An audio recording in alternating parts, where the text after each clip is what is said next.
SIR শুরু হতেই রাজ্যের বিভিন্ন সরকারি স্কুলের শিক্ষক শিক্ষিকারা বিএলও হিসেবে কাজ শুরু করেছেন, যার জেরে শিক্ষকদের অভাব দেখা দিয়েছে একাধিক স্কুলে। বার্ষিক পরীক্ষার আগে পঠন পাঠন শিখেই উঠল ব্যারাকপুর চন্দনপুকুর এলাকার ব্যারাকপুর নগর বিদ্যাপীঠে। এসআইআর ঘোষণার পর এই স্কুলের 4 জন শিক্ষিকার মধ্যে 3 জনকেই বিএলও হিসেবে নিযুক্ত করে নির্বাচন কমিশন, যার জেরে স্কুলের ছাত্রছাত্রীদের পঠন পাঠন প্রায় শিখেই ওঠে। স্কুলে থাকা একমাত্র শিক্ষিকা কোনো মতে ক্লাস চালাচ্ছিলেন, কিন্তু সোমবার স্কুলের ওই শিক্ষিকাকেও এসআইআর এর কাজে নিযুক্ত করা হয়, ফলে পঠন পাঠন একেবারেই বন্ধ। বুধবার এসআইআর এর কাজে যোগ দেওয়ার আগে স্কুলে আসেন প্রধান শিক্ষিকা কৃষ্ণা সরকার। তিনি 1 ঘন্টা ছাত্রছাত্রীদের ক্লাস করিয়ে এসআইআর এর কাজে যান। আমাদের তো আগেই তুলে নিয়েছে, আমাদের 3 জনকে প্রথমেই তুলে নিয়েছে। আর কালকে চিত্রা সরকার নামে এক দিদিমণি ছিলেন, ওনাকেও কালকে তুলে নিয়েছেন হেল্পার হিসাবে। আমি তো আর হেড টিচার হয়ে স্কুলটাকে বন্ধ রাখতে পারি না। আমার প্রিয় স্কুল এটা, আমি কিছুতে এই স্কুলে খারাপ করতে দিতে চাই না।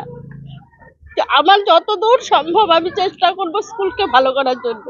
গোটা বিষয়টি অভিভাবকদের থেকে জানতে পারেন স্থানীয় কাউন্সিলর। তিনি বিধায়ক রাজ চক্রবর্তী, পুরপ্রধান উত্তম দাস এবং ব্যারাকপুর শহর তৃণমূল কংগ্রেসের সভাপতি সম্রাট তপাদারকে বিষয়টি জানালে এদিন স্কুলে আসেন সম্রাট বাবু।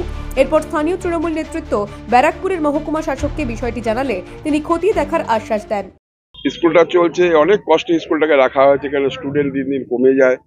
আমি নিজে তত্ত্বাবধান করি, স্কুলে আসি, সপ্তাহে 1 দিন 2 দিন আসি। ম্যাডাম আছে কৃষ্ণা সরকার, তার সঙ্গে আমি কথাবার্তা বলি কিভাবে স্কুলটাকে ভালো করে রাখা যায়।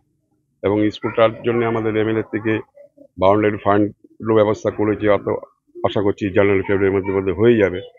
কিন্তু 4 জন টিচার আছে, সেই 4 জন টিচারের মধ্যে 3 জনকে আগেই তুলে নিয়েছি স্কুল থেকে। এবার কালকে আমাকে বরদিদিমণি কৃষ্ণা সরকার আমাকে ফোন করেছে রাত্রেবেলা 9টার সময়, যে দাদা এরকম ব্যাপার, আমরা 1 জন দিয়ে স্কুলটা চালু করেছিলাম, সে 1 জনকেও আমাদের তুলে নিচ্ছে, তাহলে স্কুলটা আবার চলবে কি করে? বিএলও কাজের জন্য বলছে করতেই হবে। তা আমি তাকে ম্যাডামকে বললাম যে দেখুন, স্কুলটা বন্ধ করলে সাধারণ পাবলিকের কাছে একটা খারাপ বার্তা যাবে। প্রতিটা স্কুলেই মোটামুটি ইলেকশনের ডিউটির জন্য এসআইআর এর কাজ করার জন্য বিভিন্ন শিক্ষক শিক্ষিকাদেরকে নিয়ে নেওয়া হয়েছে, সেটা প্রাইমারি স্কুল হোক বা হাই সেকেন্ডারি স্কুল হোক। কিন্তু আমাদের ব্যারাকপুর নগর বিদ্যাপীঠ এর 4টে শিক্ষক ছিলেন, সেই 4টে শিক্ষকের মধ্যে 4 জনকেই ইলেকশন ডিউটির জন্য নিয়ে নেওয়া হয়েছে। তাই পঠন পাঠ সেই স্কুলের একদম শিক্ষায় উঠেছে। এটা আমাদের ওখানকার পৌরপিতা স্বপন ভট্টাচার্যের নজরে আস্তে আস্তেই উনি আমাদের মাননীয় বিধায়ক শ্রী রাজ চক্রবর্তীকে বলেন। রাজ চক্রবর্তীর নির্দেশে কালকে আমরা এলাকা পরিদর্শন করি এবং এসডিও সাহেবকে এটা লিখিতভাবে জানাই এবং তারপরে ব্যবস্থা গ্রহণের আশ্বাস আমাদের মহকুমা শাসক আমাদের দিয়েছে। ব্যারাকপুর থেকে প্রতিদিন ঘোষের রিপোর্ট, দ্য ওয়াল নিউজ।